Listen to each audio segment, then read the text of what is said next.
Hour is done. It's time for an update on the exciting, swashbuckling open-world pirate game Skull and Bones. Here to talk about it is its creative director, Justin Farron. Justin, we saw you last year after you guys announced it. Now you're back here. 2 naval games in the Ubisoft press conference. We had a little Assassin's Creed Odyssey, but Skull and Bones, you guys, obviously, you know, a lot of the naval stuff, Black Flag, built into this game. But this is an ambitious title, obviously, you know, online, epic setting, epic pirate battles. What has changed, or how's the game evolved from a year ago?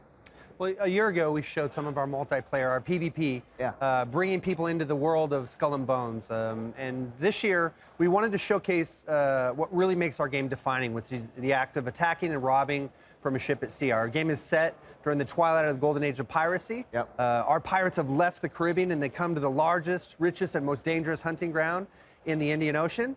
And so what you see on stage and what you saw in the gameplay video really encapsulates that moment-to-moment gameplay of being in the hunting ground and having a chance to really terrorize the trade routes of the Indian Ocean. Yeah, and again, it's you know, it's a golden age of piracy, lots of epic action. Tell us a bit about sort of the enemy factions and sort of, you know, the different types of pirates that are in this environment. Well, starting with the world itself, we have lots of factions that the player's going to be up against. Your goal is to really, you know, rise to the top of the food chain against those factions, as well as other pirates and pirate players. We have the trading companies. Those are like the VOC and the EIC, as well as the fading glory empires, the English, Portuguese, those sort of things. And most importantly, you're always up against the other pirate factions, as well as players in that battle, that struggle for all of the loot that's in our world. And co-op as well, right? Of course. The biggest thing that we want to, you know, give our players an opportunity to do is express themselves, how they group, who they ally with, who they decide to fight.